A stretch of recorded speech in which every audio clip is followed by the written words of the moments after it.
नमस्कार, मैं हूं राजदीप और आप देख रहे हैं त्रिपुरा की एकमात्र नेशनल चैलेंज हिटलाइंस त्रिपुरा।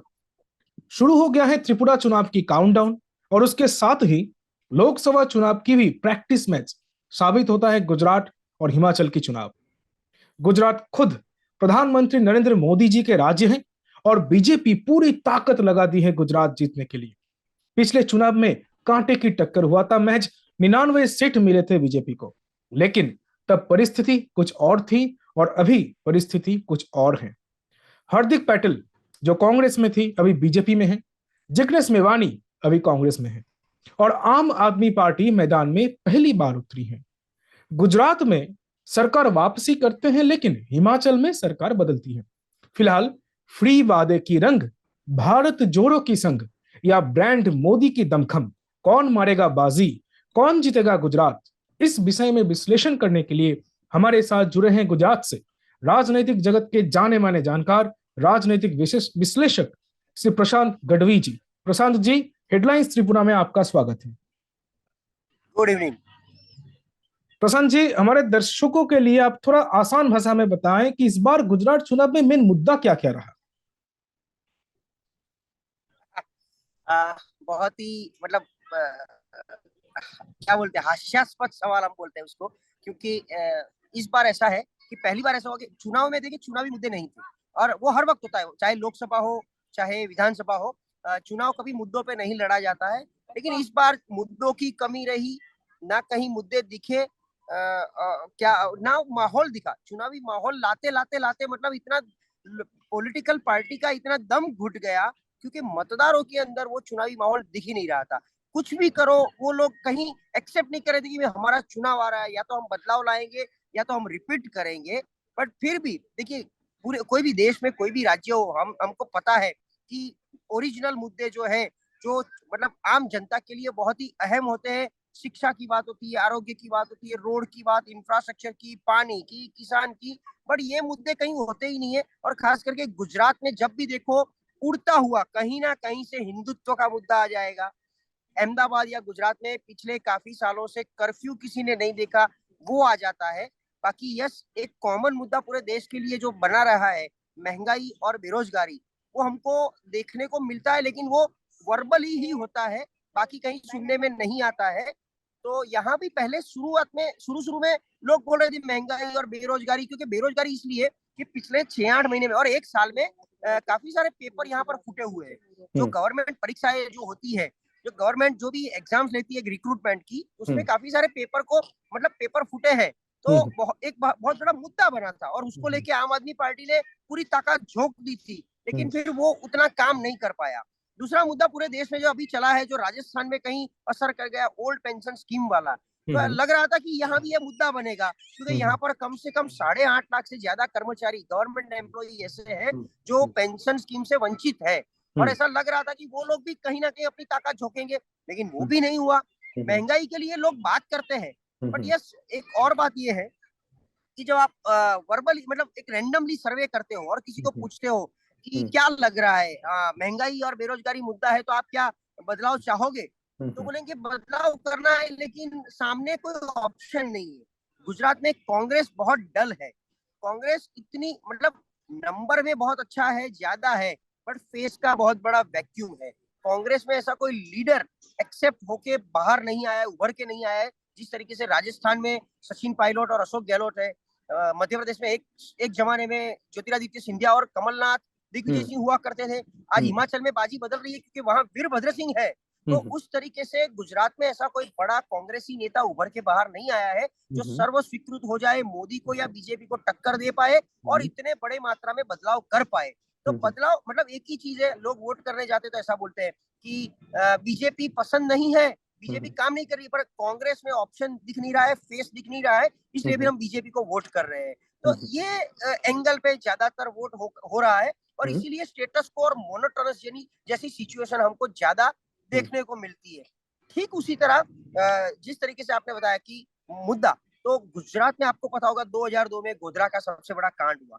उसके बाद जो भी तब जो माहौल बना था, एक हिंदुत्व का एक बहुत बड़ी मसाल चल गई थी। तो उसके आधार पे 20-25 साल से यहाँ पर ना दंगा फसाद हुआ है, ना कर्फ्यू हुआ है, ना कोई ऐसी मतलब छोटी से छोटी ऐसी हरकत भी हुई है जिसको लेकर पूरे राज्य में कहीं ना कहीं आग जली फैली हो। जिस तरीके से हमने वेस्ट बंगाल में छोटे छोटे हम देखते हैं ऐसी आग जली, तो ऐसा कुछ नहीं हुआ है। तो बीजेपी को एक ये बहुत बड़ा मुद्दा मिल गया है कि कुछ भी होता है तो वही शांति, अमन शांति गुजरात में जितनी है पूरे देश में नहीं है।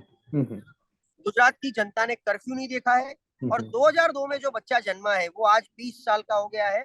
वो वोटर ने, वो कांग्रेस का वो हाल, ये सब बीजेपी का कैंपेन यूजुअल तौर पे रहता है। तो मुद्दे मुद्दे की जगह है, लेकिन हम स्ट्रगल कर रहे हैं और स्टेटस को सिचुएशन में आगे बढ़ रहे हैं। तो इस मुद्दे से हम आगे बढ़ते हैं, लेकिन उसके पहले आपसे एग्जिट पोल के बारे में थोड़ा बात कर लेते हैं। हमें पता है कि एग्जिट पोल एग्जैक्ट पोल तो नहीं होता, काफी हद तक वो इधर उधर होता है, लेकिन एक ट्रेंड सेट करता है। तो अभी फिलहाल पोल्स ऑफ पोल्स जो कहते हैं कि बीजेपी 120 के ऊपर जा रहा है गुजरात में। तो इस पोल और आम आदमी पार्टी, उसका वोट शेयर बढ़ रहा है लेकिन सीट उतना बढ़ नहीं रहा है।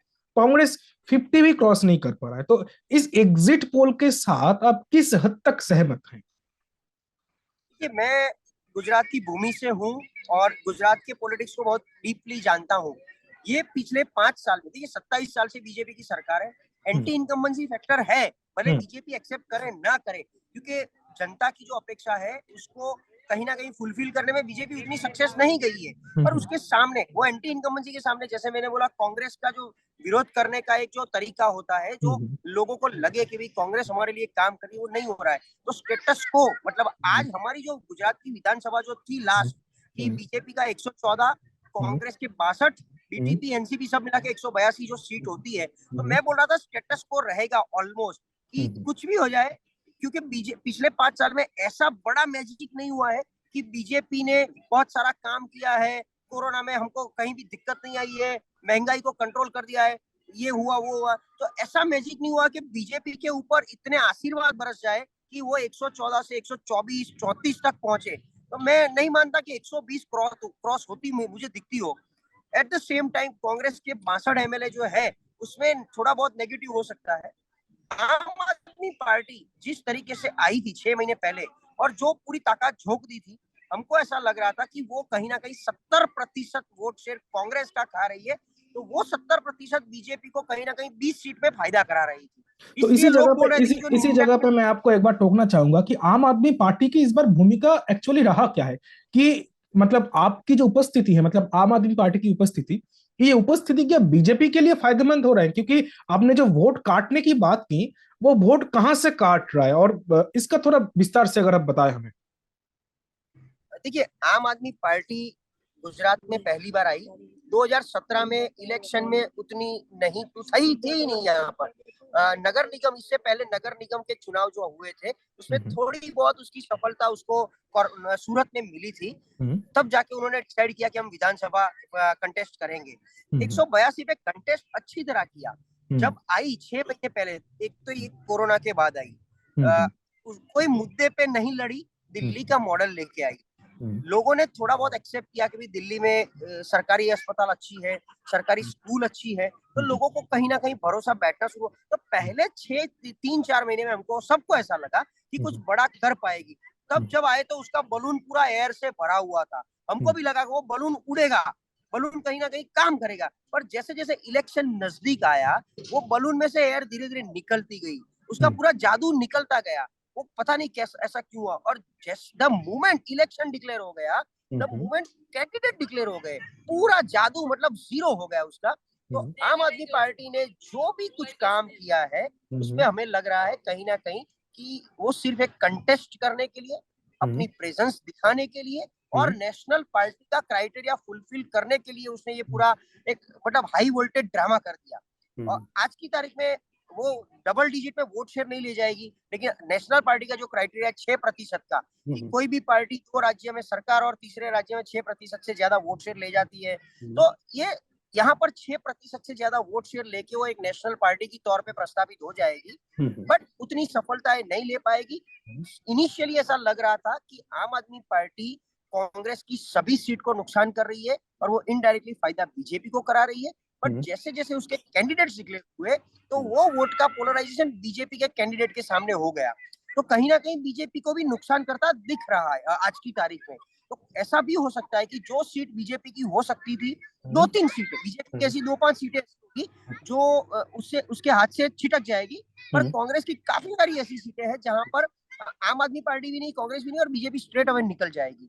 उसका एक ये भी रीजन है कि 2017 के इलेक्शन में 30 से ज्यादा सीटें ऐसी थी जो 300 से लेकर 3000 तक के मार्जिन से प्लस हार जीत हुई है। तो वहां पर आम आदमी पार्टी ने जो कुछ काम किया है उसका सीधा फायदा बीजेपी को चला जाएगा। तो ओवरऑल मतलब बीजेपी का जो वोट शेयर है थोड़ा बहुत घटता भी दिख रहा है हमें, तो भले एग्जिट पोल जो भी दिखे। प्रशांत गढ़वी का एग्जिट पोल ये है कि बीजेपी 108 से 115 के बीच में रह सकती है। कांग्रेस कुछ भी कर लो लेकिन 50, 55, 60 तो आती है, और कांग्रेस उसकी बस से बस सिचुएशन में आज तक 60 सीट तक आई हुई है। तो बीजेपी 115, कांग्रेस 55 से 60, आम आदमी पार्टी 5 और बाकी सब मिक्स मिला के 182 कंप्लीट हो जाएगी। लेकिन एक सवाल यहाँ पे उठता है, राहुल गांधी अभी भारत जोड़ो यात्रा पे निकले हैं, तो मतलब कांग्रेस कांग्रेस का हुआ क्या है एक्चुअली? भारत जोड़ते जोड़ते वो कहाँ टूट गए हैं? क्योंकि हिमाचल छोड़ के, जैसे आपने कहा वीरभद्र सिंह, हिमाचल छोड़ के सारे एग्जिट पोल मतलब उन्हें गुजरात में 50 भी नहीं दिखा रहा। आप बोल रहे हैं कि 60 के आसपास, लेकिन फिर भी कांग्रेस एक नेशनल ऑपोजिशन है। कांग्रेस का हुआ क्या है, यही सवाल आपसे कहना चाहता हूं। गुजरात कांग्रेस को एक जो बोले उसको सबसे पहले तो ये प्रॉब्लम है कि गुटबंदी बहुत है। कांग्रेस यहाँ पर कांग्रेस एक कांग्रेस नहीं है, अलग अलग 4 कांग्रेस है। जैसे इंदिरा के जमाने में इंदिरा की कांग्रेस और मोरारजी देसाई की कांग्रेस थी, ठीक उसी तरह गुजरात में 3-4 बड़े लीडर है, उनकी कांग्रेस बोली जाती है। आज तक सीटों का बंटवारा उस तरीके से होता था कि कोटा सिस्टम थी, भाई इनका 25 का कोटा, टिकट का कोटा, इनका 25 टिकट का कोटा। वैसे अपने ही ग्रुप में वो लोग 100-125 सीट का बंटवारा करते थे। उनका टारगेट सरकार बनाना नहीं था। और हम तो वहां तक बोलते हैं कि दिल्ली में बैठी हुई कांग्रेस इतनी चाहती नहीं है कि गुजरात में कांग्रेस की सरकार बने, और वही गुटबंदी के लिए वो लोग कांग्रेस को खड़ी नहीं होने देती है। आज की तारीख में आप देख लीजिए तो राहुल और प्रियंका का पता नहीं फोकस है कि गुजरात में नहीं है, लेकिन जो गुजरात कांग्रेस, या तो दूसरी बात, एक जमाने में अहमद पटेल साहब हुआ करते थे जो राष्ट्रीय सलाहकार, वो भी एक काइंड ऑफ गुजरात और दिल्ली के बीच में एक बड़ा ऐसा ब्रिज था कि गुजरात को कभी ऊपर नहीं आने दिया। तो कांग्रेस वो अपनी गुटबंदी से इस बार पहली बार बाहर आती हुई दिख रही है। हो सकता है आने वाले समय में कांग्रेस की सेकंड, क्योंकि आज तक कांग्रेस ने सेकंड कैडर यहाँ पर खड़ी नहीं की है, तो आने वाले टाइम में ये जब परफॉर्मेंस आएगा, एग्जिट पोल अगर एग्जिट पोल में कन्वर्ट होगा, कांग्रेस सरकार नहीं बना पाएगी, तो 2027 के लिए एक लेवल की कांग्रेस, क्योंकि 27 साल से सरकार में नहीं है, तो डेफिनेटली एक कैडर पूरी या तो बाहर रहेगी या तो रिटायरमेंट डिक्लेयर करेगी। तो सेकंड कैडर जो खड़ी होगी, जो विदाउट गुटबंदी की होगी, प्योर कांग्रेस की होगी, कांग्रेस के हित का सोचने वाली होगी, तो मुझे लग रहा है आने वाले साल में कांग्रेस कुछ अच्छा कर पाएगी। देखिए, आप थोड़ी देर पहले ही मतलब पहले ही गोधरा के बात किए हैं कि कोई दंगा नहीं हुआ, कोई कर्फ्यू नहीं हुआ, गुजरात ऐसे देखे नहीं है, लेकिन असदुद्दीन ओवैसी भी मतलब 10-12 सीटों में अपना ताकत लगाए हैं, वहां पे चुनाव प्रचार किए हैं, उनके जो कैंडिडेट्स हैं, और मौलाना लोग पर्ची बांटते हुए उसका भी खबर बाहर आए हैं। तो एक सांप्रदायिक ध्रुवीकरण की भी चेष्टा हुआ है। और उसके साथ साथ हम देखे थे कि गरबा के वक्त 2-3 घटना, छोटा मोटा घटना ऐसे घटा था, और कुछ पत्थरबाजी, कुछ आगजनी की घटना भी घटी थी। तो कहीं ना कहीं क्या इस चुनाव में भी ध्रुवीकरण का मुद्दा आ जाता है? देखिए, एआईएमआईएम उसकी एक फिक्स वोट बैंक है, वो अपने आप को मुस्लिम पक्ष प्रस्थापित करता है। गुजरात में मुस्लिम प्रभावित सीटें काफी है, माइनॉरिटी 9% में है। तो जहां कहीं एआईएमआईएम जाता है, कांग्रेस की कमिटेड वोट बैंक क्या है? SC, ST, OBC, minority.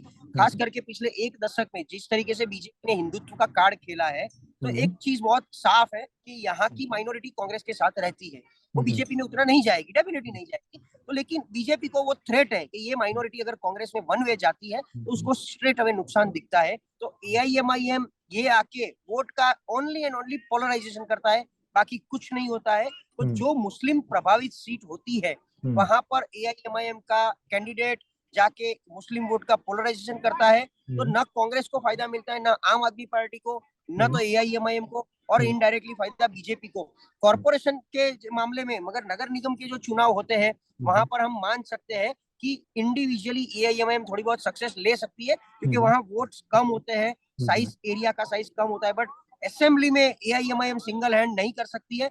14 seat पे उन्होंने कैंडिडेट खड़े किए थे, लेकिन वो 14 की 14 में आप अगर पोलराइजेशन देखोगे तो हर जगह पर बीजेपी आएगी। हम 8 तारीख को उसके ऊपर डेफिनेटली देखेंगे, बात कर लेंगे, तो पता चल जाएगा कि एआईएमआईएम ने बीजेपी को कैसे हेल्प किया। अच्छा, मैं देख रहा था कि इस चुनाव में नरेंद्र मोदी जब प्रचार कर रहे थे, मोदी जी, तो उनको गाली दिया गया। ये बात मतलब कांग्रेस की तरफ से जो गाली दिया गया था, उनको जैसे नीच आदमी कहा गया था, और ये सब बात उन्होंने मतलब कहे हैं। और जितने बार भी गुजरात के चुनाव हुए हैं तो मोदी जी गुजराती अस्मिता की एक उनका एक दिखाया है, गुजराती अस्मिता। और गुजरात के, मैं गुजरात से हूँ, गुजरात का प्राइम मिनिस्टर हूँ, बड़ा प्रधान कहते हैं। तो मोदी जी का फैक्टर, मोदी फैक्टर कितना असरदार रहा। और मतलब अगर मोदी फैक्टर अभी असरदार है तो 2024 में मोदी के विपक्ष में कौन रह सकता है? मतलब ये चुनाव देखिए, किस हैसियत से महत्वपूर्ण है आने वाले दिनों में?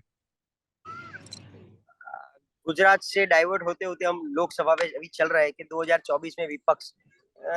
मोदी जी के पास एक बहुत बड़ा ट्रम्प कार्ड है, इमोशनल कार्ड, कि मैं गुजरात का बेटा हूँ, आपका गुजरात का बेटा प्रधानमंत्री बनने वाला है। और हर बार इलेक्शन में ये बात वो दोहराते हैं।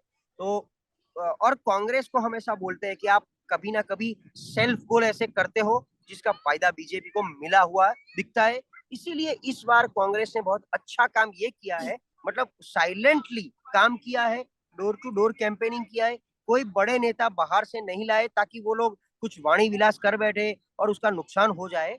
लास्ट मोमेंट पे एक सेल्फ गोल मल्लिकार्जुन खड़गे जी से हो गया है, बट उसकी असर नहीं दिखी। बीजेपी ने बहुत ट्राई किया कि इसको बड़ा इश्यू बना देते हैं, इसके ऊपर इमोशनल कार्ड खेल लेते, जो रावण बोल दिया, लेकिन वो कार्ड इतना नहीं चला। तो कांग्रेस इस बार बहुत मैच्योरली प्ले किया है।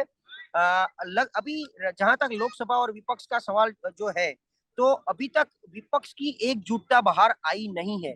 नीतीश कुमार जो बाहर गए हैं, तो देखते हैं कि आगे जाके इसकी लीडरशिप नीतीश कुमार करेंगे, आपके वहां से दीदी करेगी। अरविंद केजरीवाल विपक्ष में कहीं साथ नहीं बैठ रहे हैं, लेकिन अपने आप को तीसरा बड़ा मोर्चा दिखा के वो नेशनल पार्टी बनने का ट्राई कर रहे हैं, लेकिन उसको बाकी विपक्ष कितना एक्सेप्ट करेगा। और ये सबके बीच में के चंद्रशेखर राव अपने तेलंगाना से जो बोल रहे हैं, तो देखना ये है कि किसकी लीडरशिप एक्सेप्ट की जाएगी। जहां तक मुझे लग रहा है, नीतीश कुमार ने जिस तरीके से मतलब एक जो ट्रम्प कार्ड खेल दिया है, जो एनडीए से बाहर आए हैं, और इस बीच अभी उद्धव ठाकरे का कि इतना उसका भी एक बहुत बड़ा इश्यू हो गया है। तो ये सब अगर इकट्ठे होते हैं तो मुझे लग रहा है कहीं ना कहीं नीतीश कुमार और ममता बनर्जी इसके ऊपर थोड़ा बहुत कार्ड प्ले करेंगे। आखिरी सवाल लेंगे आपसे। 8 दिसंबर को पता चलेगा एग्जिट पोल एग्जैक्ट पोल है कि नहीं, लेकिन हमारे दर्शकों के लिए प्रसाद गढ़वी का एग्जिट पोल क्या होगा 8 दिसंबर, फिर से एक बार दोहरा दीजिए। मैंने पहले भी बोला कि 108 से 115 के बीच में बीजेपी, उसका रीजन मैं आपको समझा देता हूँ कि 2017 में बीजेपी 99 में सिमट गई थी। मोदी साहब जो भी आजकल जितनी सभा में बोले हैं कि उनको एक ही है कि एक दाग लग गया है कि मोदी जी के नेतृत्व में बीजेपी को 99 सीट आई है, तो कोई मार्जिनल नंबर लाना है। आज की तारीख में 114 सीट है, क्योंकि कांग्रेस के काफी सारे एमएलए रिजाइन करके बीजेपी ज्वाइन किया है, और बीजेपी से भी वो चुन के आए हैं विधायक के तौर पे। तो वो सब मिला के मतलब 20-25 सीट बढ़ जाए, उस तरीके से वो लोग मेहनत कर रहे हैं कि एक मार्जिनल नंबर 120, 125, 115, ताकि लोग कह पाए कि भी नेतृत्व मोदी जी का अच्छा है। तो 115-20, क्योंकि मैंने बोला 5 साल में न तो ऐसा बड़ा मैजिक हुआ है कि सबको लगे कि हमारा गुजरात एकदम मतलब लाइमलाइट वाला और हाईलाइट वाला गुजरात है। हाँ, गुजरात मॉडल अच्छा है, देश में भी बहुत अच्छा स्प्रेडेड है लोग। उस मतलब आप गुजरात में भी आके देखोगे तो वो विकास आपको दिखेगा, बट उतना वो नहीं है, क्योंकि गांव में मोरबी हादसा का जैसे एक बड़ा दुर्घटना था, उसका कोई असर पड़ेगा? यस, तो नहीं, कुछ असर नहीं है। 1-2 सीट को बात करके, जो मोरबी डिस्ट्रिक्ट की जो सीट है उसमें 1-2 सीट को बात करके कहीं पूरे दिखा नहीं है। अगर दिखता तो आज एग्जिट पोल में वो दिख जाता, लेकिन वो है नहीं। तो स्टेटस को जो बोल रहे हैं हम सिचुएशन कि 115 के आसपास बीजेपी, 55 के आसपास कांग्रेस, आम आदमी 3 से 5 सीट, 5 तो मैं ज्यादा बोल रहा हूँ, 3 मुझे लग रही है, तो बाकी सब मिला के हो रहा है। वोट शेयर सबका थोड़ा थोड़ा घटेगा, ओवरऑल बीजेपी की सरकार बनी रही है, वो तय है। जी बहुत बहुत धन्यवाद प्रसन्न गढ़वी जी हमारे साथ जुड़ने के लिए। देखते रहिए हेडलाइंस त्रिपुरा। 8 तारीख नजर रहेगा गुजरात और हिमाचल के रिजल्ट में। नमस्कार।